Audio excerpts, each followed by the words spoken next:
So we knew we were going to do this series. And we were talking, kind of brainstorming, like, are there ways that we can illustrate this idea, this repurposing idea? And I can't remember who had the idea or how it came up, but we got the idea. Maybe we could do a physical illustration of this idea that God will take the junk in our lives and repurpose it into a work of art, because He does that. So we got this idea, and we knew somebody that could do that.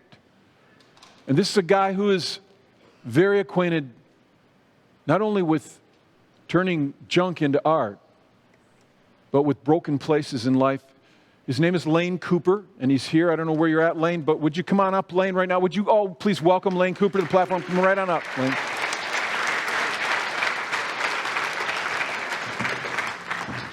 Thanks, Scott. Somewhere over here. Yeah, it's fine. Hey, Lane, thank you so much for coming. You've been here all weekend. You were here last night, and we're going to talk about your artistic bent and the challenge that we presented you with that you graciously said yes to. But first, you really are. I've known Lane for a lot of years now, and love him. But I learned stuff about his life over the last few weeks that I did not know. You've hit some tough places. So let's just jump back. You're a young adult now. Okay. You got married. Right. How old were you when you got married? I don't remember. Maybe 25, 26. Okay. You got married, and that marriage ended in a very painful divorce. Painful divorce. Pretty quickly, too, right? Right. But the good thing out of the marriage, we had a daughter, and one day she went to the beach with her mom, and got caught in the undertow in Lake Michigan and drowned 2 weeks away from her 5th birthday. So that was a big downfall in my life. That hurt. I don't even know how to relate to that. Some of you have lost a child. See, that's out of the natural order of things. I don't even know how to relate to that. But then you kind of push through that. And then you met Rosemary, who is now your wife, and you've been married 40-some years. 40-some years. How's that for a definition?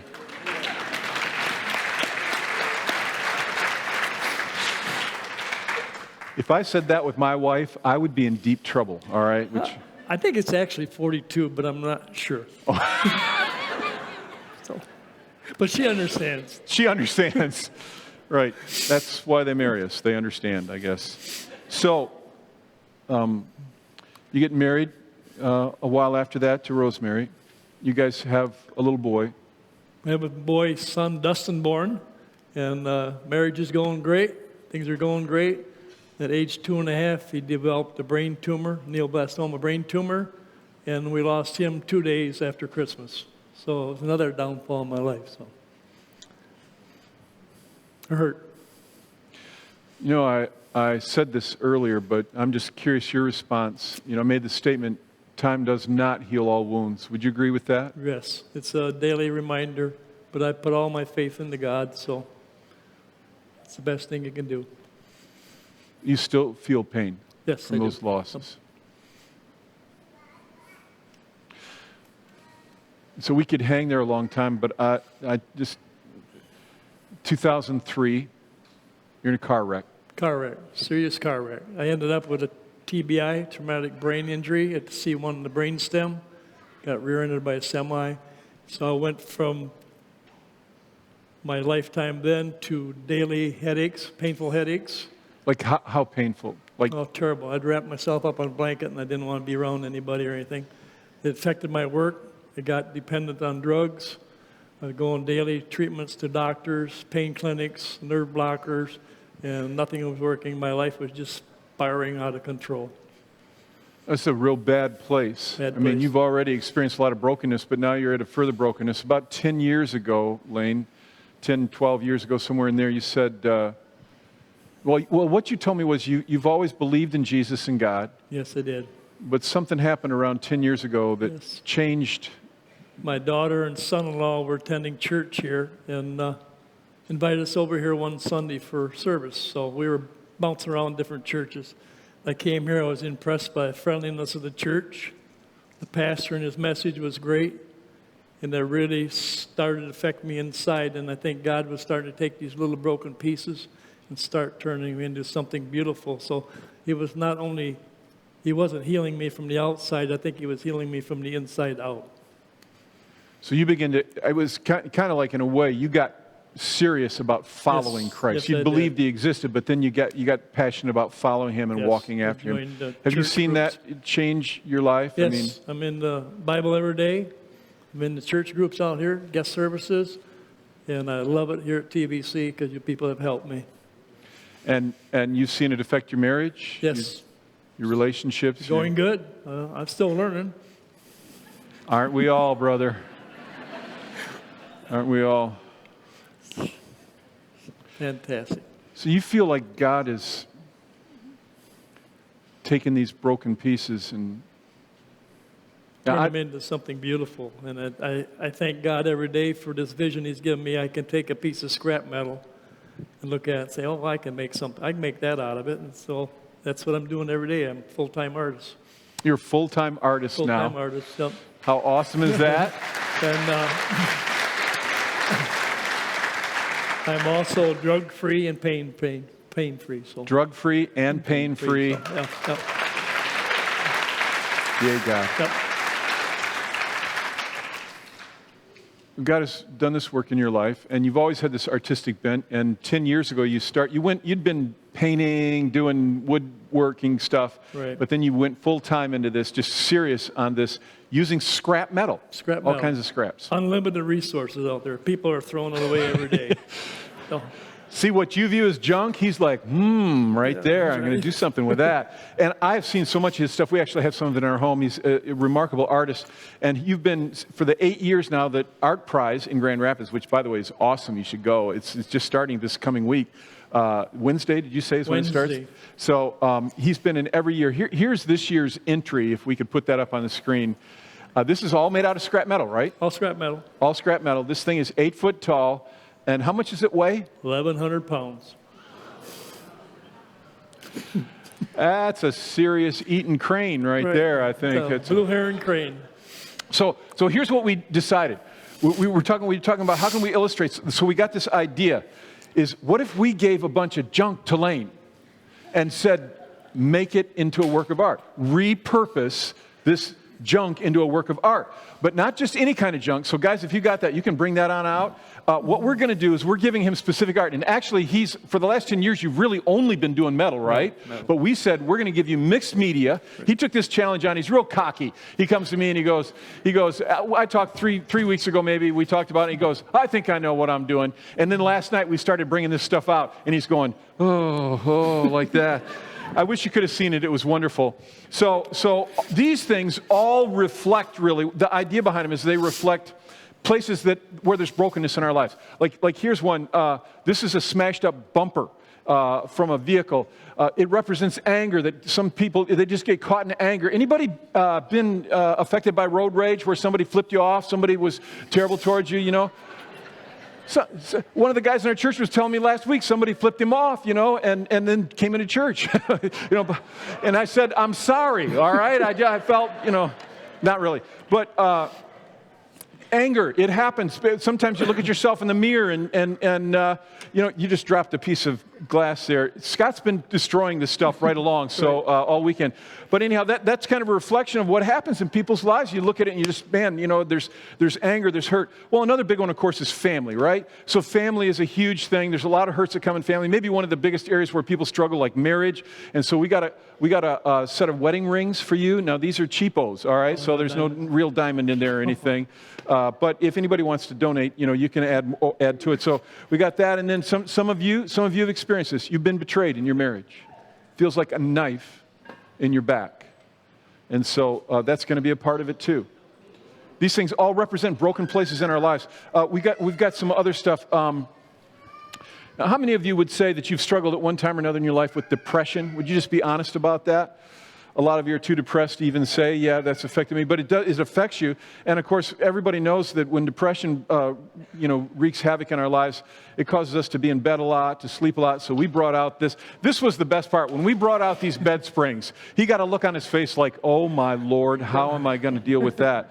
And I have no idea. But what I said to him, I'm saying to you again, Lane, this better be good, all right? This better be good. So we've got some other things that are reflected in this, like loneliness. Some of you experience painful loneliness. It's dark. Loneliness is dark, so it's kind of like a broken light bulb. It was far less broken before Scott got a hold of it and kept damaging it. Thank you for being such a good sport, by the way. I love beating up on him. Physical sickness, we got a wheel. So see what he does with that. We got a crutch. This should be very interesting to see how he works this all out. We actually, money issues are big ticket item in people's lives, money issues. And we've got coins that he's going to use, a bag of coins. We've got, some of you, your life is so busy right now with your business that you've left your family in the dust. And I know you're real successful. You got this until you don't. So to represent busyness, we didn't want to spend a lot of money. We have a Palm Pilot. Remember those? Dark ages. And you got to incorporate that in too. And then just representing addictions and habits, we've got a flask, a whiskey flask, a needle, a pill bottle. All these things are reflected. And you're supposed to take these things and make them into a work of art. And I can add pieces to it. You can add, he's getting me in front of everybody now. Yeah, you can. Yeah, you can. And we're going to bring it back in 7 weeks, and we're going to title it A Beautiful Mess. Isn't that a great title? Beautiful Mess. Let's thank Lane. Thank you so much, buddy. You're awesome.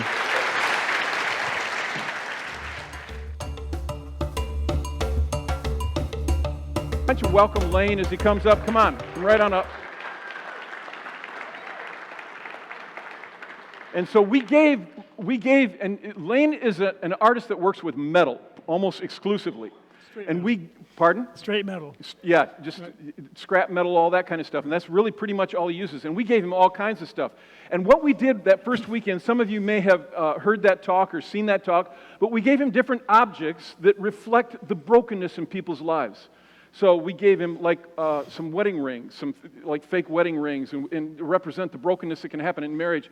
A knife where you feel like you've been stabbed in the back from betrayal. We gave him bed springs that represented how depression, kind of how people will just find themselves, laying in bed all the time because they can't get up. We gave him, pill bottles and a needle and a flask for alcohol, all different kinds of things that reflect brokenness in people's lives.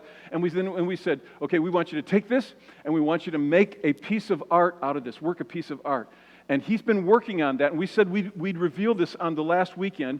So what I love about this art that Lane has created, really what I love about this thing, is actually maybe what he didn't do. Because Lane, we gave him all this junk, he didn't try to just smooth it all over and gloss it all over and try to make some perfect, amazing thing. It is raw and it's real, and I think it speaks to something. And so let's just walk back here, buddy, and we'll just unveil this thing that he created out of all this junk that we gave him. It's a very cool thing. Yeah. All right. Let me just talk about it for a minute, okay? Because we gave him all this stuff. We gave him a wheelchair wheel and a crutch. You can see some of the stuff here. And what Lane did was he created what is like a fishing line and a pole. And it's a beautiful thing because when you look over here at what this thing has caught, it's an old tire that carries all this stuff of depression, like a knife and a flask and a pill bottle and all kinds of junk, all kinds of garbage that people get in their lives, and it causes us to sink into a place of despair. And what I love about this, Lane, and I really do, I love the fact that you took this thing and you made it so that we could kind of interpret it as we want to. The more I've looked at this, the more I've seen how you've used stuff. I think about the different things that you use and how you use them that some people might say, who's holding the reel? Maybe I think it's God, but maybe it's somebody else. It could be all kinds of stuff. But he took these things and kind of worked them together. And I love part of his artist statement on this. Could we just put that up on the screen a second? If you guys wouldn't mind doing that. Can you do that for me? Are they back there? I can do it if nobody else can. All right, there we go. All right, great, thank you. This is what he writes. This sculpture is a beautiful mess. That's what he entitled this thing. And it was a great inspiration, he writes. It was a challenge to me to go back to the Bible. No matter how hard I tried to paint up the junk of our lives, it is actually all still there.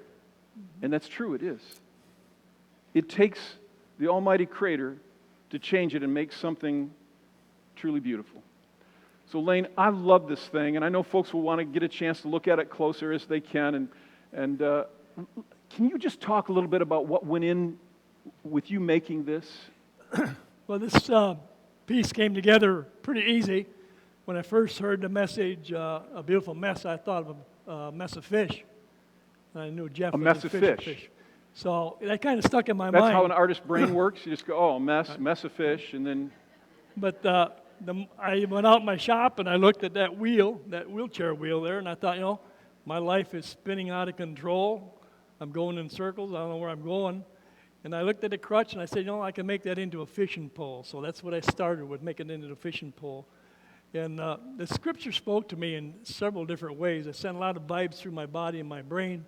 And it made me think that what is the meaning of my life? What kind of mark am I going to leave here in the universe when I leave? And I know God created me to be somebody, wanted me to do something. And so here I am today with this real extreme makeover or a repurposed junk piece called A Beautiful Mess. Yeah, you were saying that a lot of these things, particularly on this tire over here, Right. they kind of reflected stuff that you actually said that doing this, working on this was somewhat painful for you. Right. I shed some tears over it. Brought back memories of my car accident with a big old bent-up bumper, the knife with some pain, the pill bottle of some drugs I was on that just tried to disguise my body or my mind. And it came together real good. Kind of brought back stuff that you remember. I love this idea that God, or using somebody, reaches down and pulls that, Right. even the garbage in our lives, pulls it up out. Even the wedding rings said something to me because I was wondering all the grief that I was putting my wife through on denial from this accident that I was having, that there was nothing wrong with me, there was something wrong with her. So each piece in this piece spoke to me. Kind of spoke to you. Yes. So I just want to say on behalf of everybody, to keep it real, to keep it raw like this, I love it. Thank you, thank you, thank you. Let's thank Lane for sharing with us and doing this. Everybody.